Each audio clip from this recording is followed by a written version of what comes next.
dan ini tuh rata-rata dari rempah-rempah yang hasil dari bumi.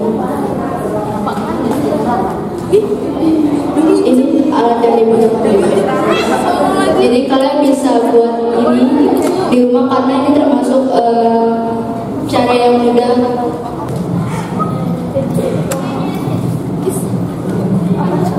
Ini cara membuatnya.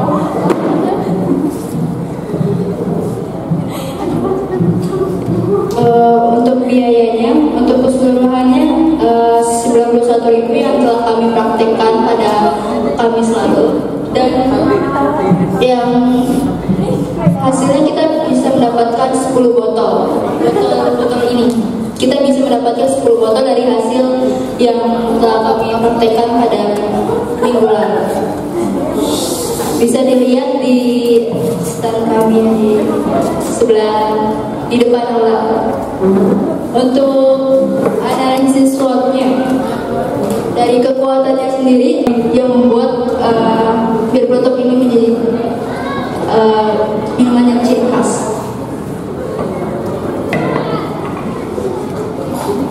Untuk kelemahannya, bir peletok belum tersedia secara luas di beberapa daerah di Indonesia, sehingga hanya sebagian kecil orang yang dapat menikmati. Dari peluangnya sendiri, karena ini minuman dari budaya Betawi, jadi kita dari kelompok 4 ingin mengenalkan kembali, ingin meningkatkan budaya kita, yaitu bir peletok, karena zaman sekarang banyak minuman yang lain yang dari luar. Jadi kita ingin memperkenalkan lagi bir peletok ini, karena bir peletok ini termasuk minuman yang banyak khasiatnya.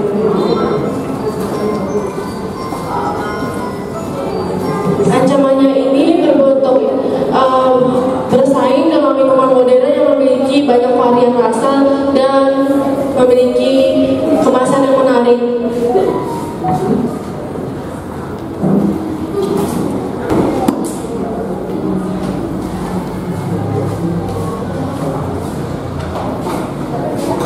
Ini tak masuk.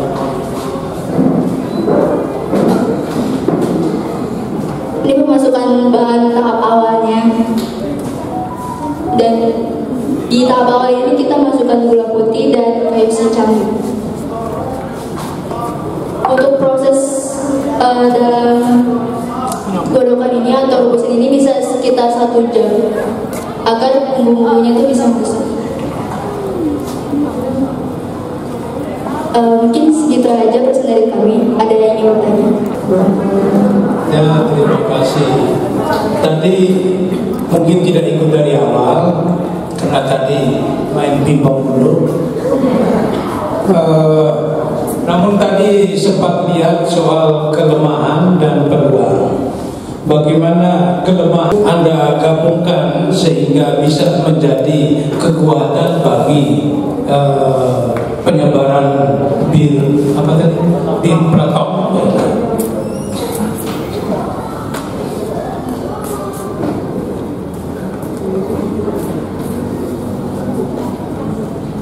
Terima kasih atas pertanyaannya.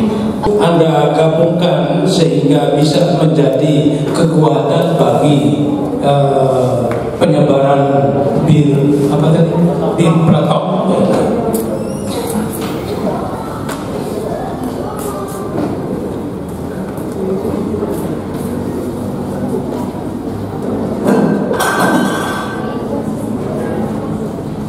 Terima kasih atas pertanyaannya.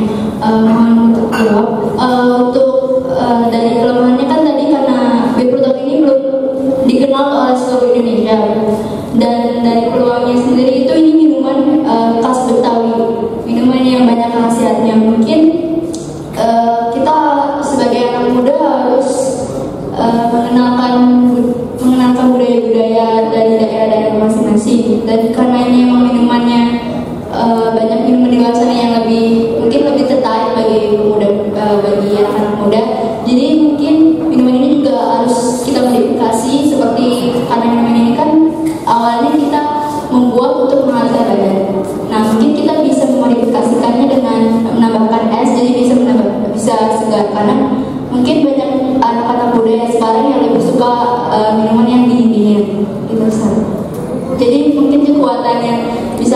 dapatkan dari peluang dan kelemahan ini, kita sebagai anak muda harus memperkenalkan lagi, terus memperluas lagi budayanya. Dan itu bagaimana cara Anda membuat sehingga bir peletok itu bisa terkenal luas?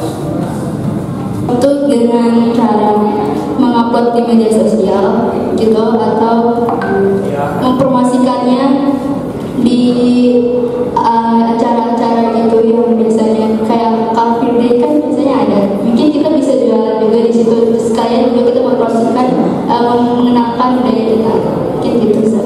Ya, di Car Free itu kan sudah jelas Anda sudah dapatkan. Apakah Anda sudah pernah melakukan itu pada saat tersebut? Kalau sekarang belum, karena ini masih baru merencanakannya. Oke, terima kasih. Ada yang bertanya lagi?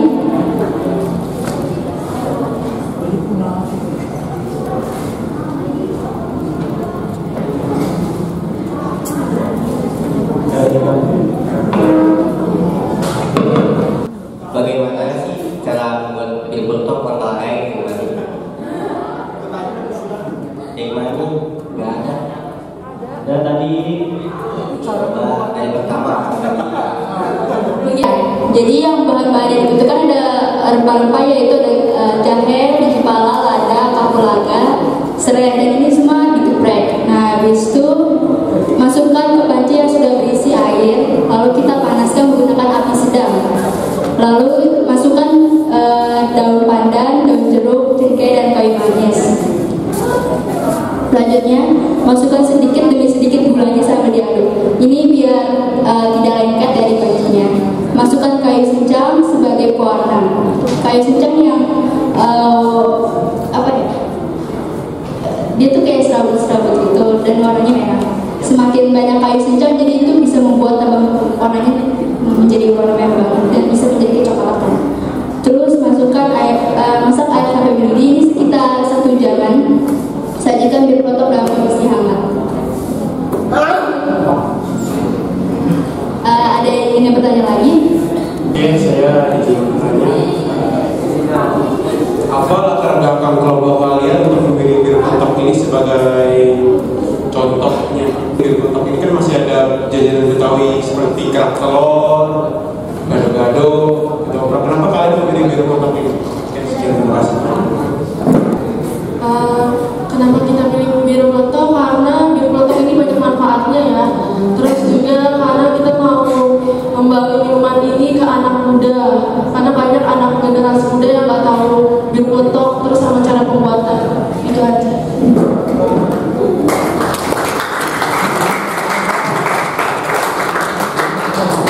Masih ada yang bertanya?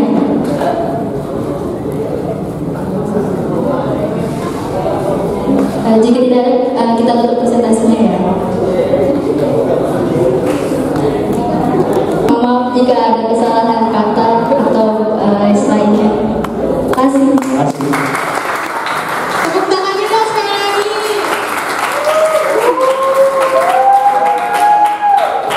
Bahwa acara yang telah memberikan tanggapan kesempatan untuk menanggapi secara keseluruhan.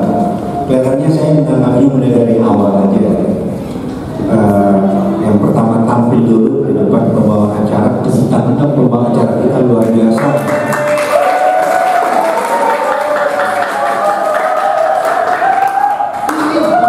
Kemudian akhirnya kita sampai ke hari ini.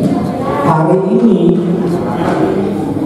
sebenarnya sudah lama pernah disampaikan oleh Ibu Endang, itu pasti melalui arahan dari Pak Gun. Kita harus melakukan P5. Nah, jadi akhirnya kalau buat anak-anak mungkin ini masa-masa untuk kelas meeting, jangan anggap ini dikorbankan. Kalau saya melihat ini jauh lebih berharga dari kelas meeting. Kita tidak ada kelas meeting ya, Bu Sonia. Nggak ada kelas meeting ya, tidak ada. Nah,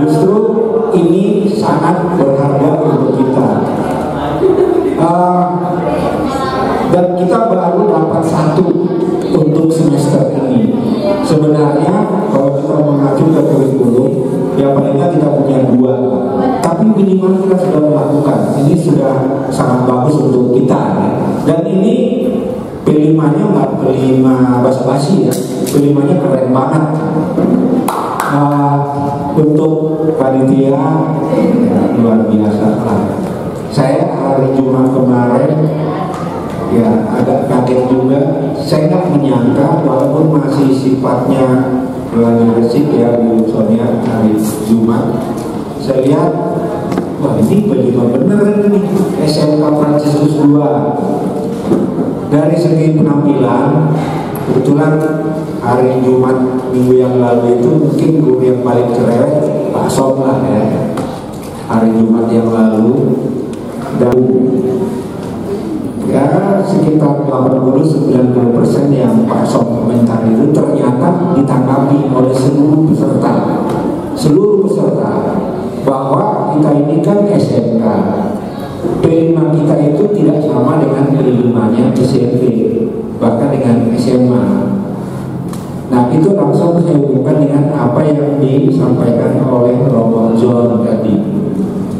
Nah beliau juga ternyata langsung menangkap bahwa ini nuansa SMK ternyata beda ya. Cuma benar apa kata Romo John, kita nggak boleh lupa bahwa kita berangkat dari Pancasilanya. Unsur-unsur Pancasilanya tetap harus muncul. Tadi memang sudah dimunculkan warna SMK bisnis manajemen ya. Bagaimana mengenalkan produk, kemudian bagaimana tentang kedua bisnisnya.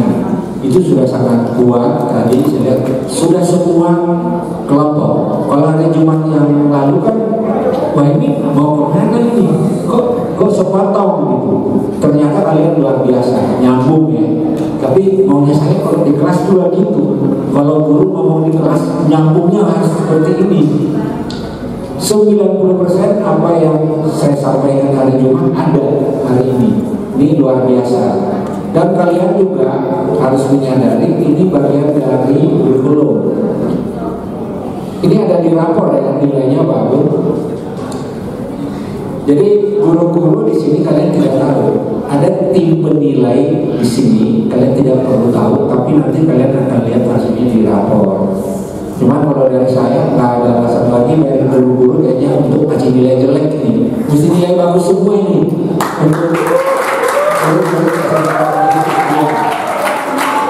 Dalam sebuah acara itu harus dimulai dari MC. Ini detailnya. MC masuk tidak boleh lagi mutar-mutar, bisik-bisik. Jadi begitu MC itu masuk sudah menunjukkan acara protokoler. Soal MC nanti membuat suasana jadi cair, itu bisa-bisanya MC. Tapi kalau sudah masuk boleh lagi bisik sana, bisik nanya sana, nanya sini, itu sudah boleh. Itu sudah berjalan. Benar-benar 100% siap. Jadi tadi MC kalau kehebatannya udah gak diragukan ya. Tadi MC itu masih sebenarnya nggak ada perlu kalian tanya. Cuma itu bahasa tubuh kalian itu ya kayaknya gimana. Nah ini nanti tolong diperbaiki ke depan. Itu sudah kalian itu sudah seorang ratu, karena kebetulan cewek dua-duanya. Ratu masuk, kalian harus mencuri semua perhatian yang ada. Terus kalian mulai itu. Hanya itu, yang lainnya udah keren banget ya MC-nya. Kemudian untuk presentasi performa, karena ini kita baru pertama, ini sudah melampaui ekspektasi saya. Karena setiap hari saya kenal kalian di kelas, karena tidak ada satu hari pun saya tidak masuk kelas kalian ya. Kalau kelas 10, kalau formalnya sih nggak setiap hari ya. Kelas 11, kelas 12 setiap hari saya ada di kelas itu. Saya sangat mengenal kalian. Kalau performa itu sudah melampaui apa yang saya duga. Ini hebat. Dan tentu itu melalui arahan dari para pembimbing ya. Saya tahu semua pembimbingnya di peran dan juga panitia. Kemudian penyajian materi sudah oke. Cuma mungkin kebetulan saya pembimbingnya kelompok Migoma ya. Kalau sistematika pembuatannya sebenarnya saya sudah gariskan sistematika dari seperti slide dari awal sampai akhir itu sudah, tapi saya tidak mau mengamputasi kreativitas dari para siswa. Nah, nanti saya minta setiap kelompok mengevaluasi baik itu dari segi performa sebagai seorang presenter, kemudian baik dari segi penyusunan PowerPoint-nya.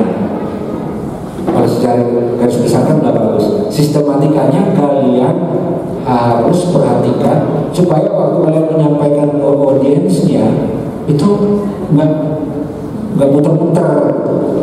Nah, saya mau komentari yang saya bikin.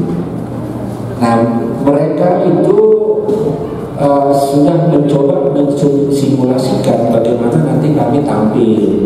Mereka menempatkan nama-nama anggota timnya di belakang. Nah, karena mereka sudah bersimulasi, kayaknya menaruh di belakang. Nah, itu nanti dievaluasi. Kalau dari segi sistematika jadi di depan. Nah, sebenarnya saya ingin melihat bagaimana itu nanti dibawakan, apakah menarik atau tidak. Tapi kalau memang bisa dibuat bagus, tidak masalah ya. Tapi dari segi sistematika, cover halaman 1 sudah ada orangnya sebenarnya di situ. Mungkin bisa ditaruh di slide 2. Nah, kemudian ada lagi detail, kalian harus memperhatikan dari semua, dari Pak Mikali juga banyak banget tadi ya. Kalian hati-hati menganalisis, jangan menganalisis asal jadi.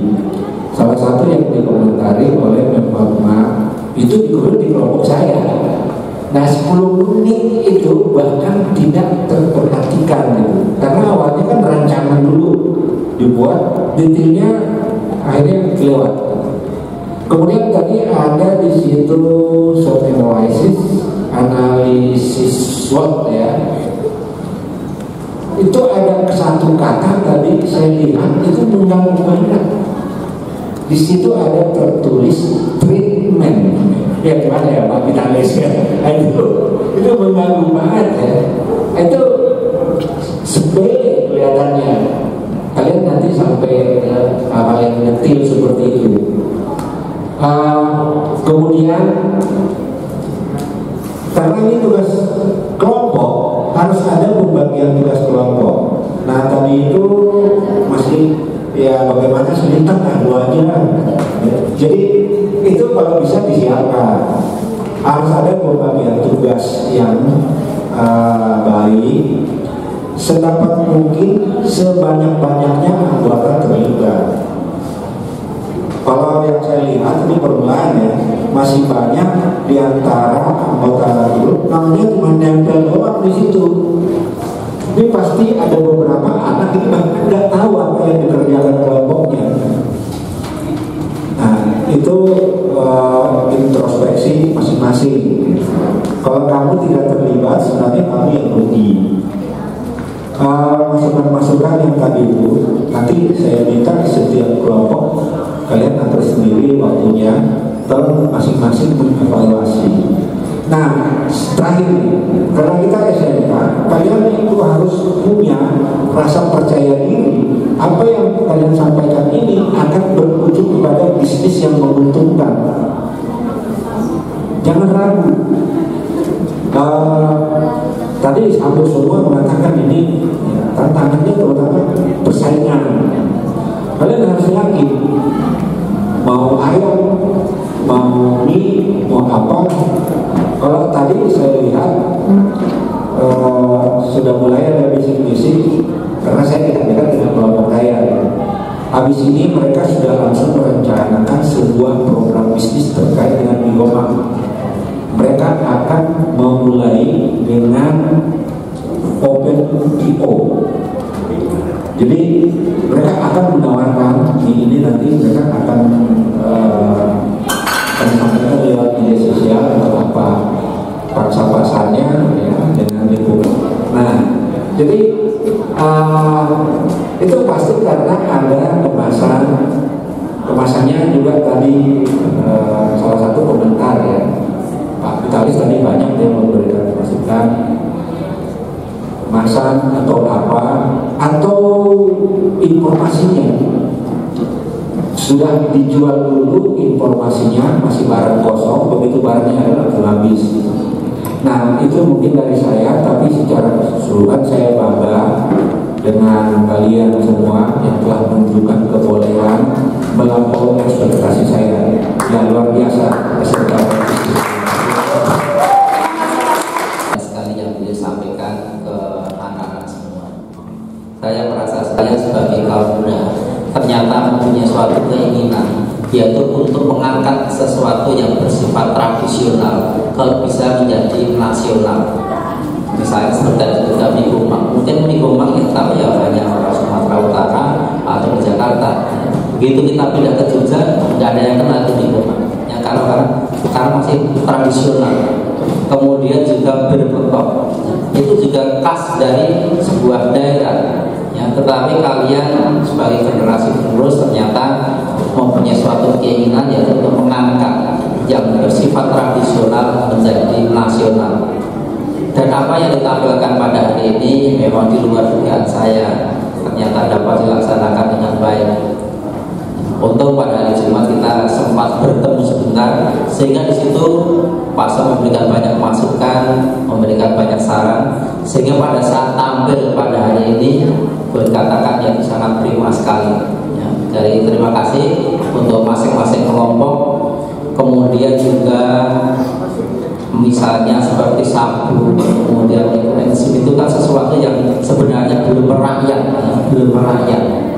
Tetapi kalian berusaha untuk mengangkat, dan itu kalau bisa berhasil, itu sebenarnya manfaatnya sangat besar sekali, banyak sekali manfaatnya yang dapat kita rasakan.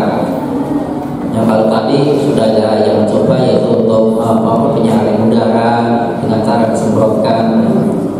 Saya juga pada saat ini masih rutin menggunakan ya, untuk ekoenzim, ya, karena sangat besar sekali manfaatnya untuk menurunkan asam urat. Ya, sebelum saya pakai ekoenzim itu saya ke dokter cek darah itu 8,3 asam uratnya. Ya, kemudian saya rutin pakai terus, akhirnya cek lagi menjadi 5,1, jadi menjadi normal. Jadi memang besar sekali manfaatnya. Tetapi kita harus rutin memakainya. Ya, jadi kalau saya sebelum berangkat kerja memang kaki saya semprot dulu, setelah itu baru kaos kaki untuk penyembuhan. Karena sudah berapa bulan, sejak bulan Agustus, di bulan November itu setelah pakai itu seminggu baru selesai. Ya, itu manfaatnya. Ya. Jadi hal-hal semacam ini terus kita kembangkan. Seperti apa yang tertera di depan itu, gaya hidup yang berkelanjutan terus kita lakukan. Ya, ekoenzim misalnya kita bisa untuk mengurangi sampah dapur, ya, sampah rumah tangga, ya, misalnya seperti mulut pisang, mulut telur dan lain sebagainya. Dan itu sesuatu yang sangat menjijikkan, ya, kalau es alpukat atau apa kamu minta kulitnya, itu kan bagian anak muda sebenarnya menjijikkan atau kurang serem. Tetapi ternyata kalian lakukan dan itu mempunyai manfaat yang sangat besar. Nah, mudah-mudahan apa yang kita lakukan pertama kali di Fransiskus 2 ini nanti kita tetap berkelanjutan untuk tahun-tahun berikutnya. Saya rasa itu yang bisa sampaikan pada siang hari. Sekian dan terima kasih.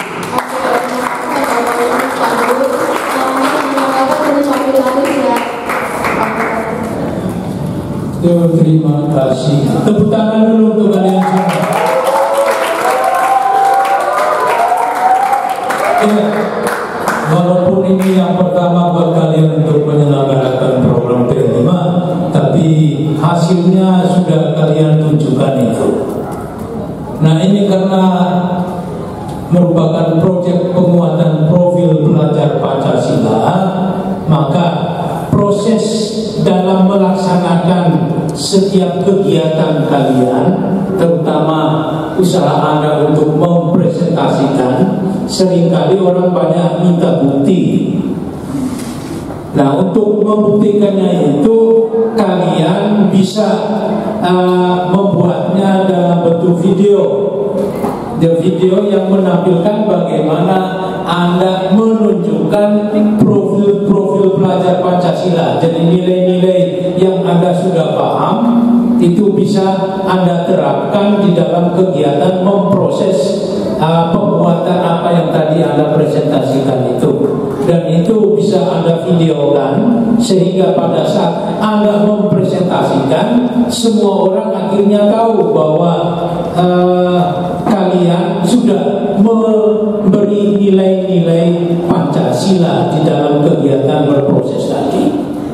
Jadi itu salah satu bentuk anjuran usulan buat kalian semua dalam melakukan kegiatan P5 nanti, diusahakan supaya ada bukti dalam bentuk videonya, sehingga kalau Anda mau presentasikan, Anda tinggal tunjukkan videonya itu, ya, sehingga orang tidak bisa memberi komentar lagi kepada Anda bahwa ada siswa yang tidak terlibat. Orang akan tahu bahwa oh, ini siswa yang tidak pernah terlibat dalam kegiatan tadi. Oke? Jadi apa yang sudah Anda tampilkan tadi sudah bagus, ya, mantap, tepuk tangan sekali.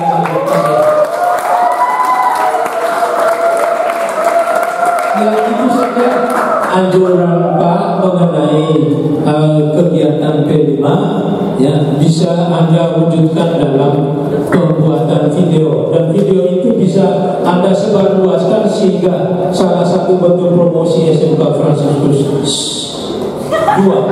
Terima kasih.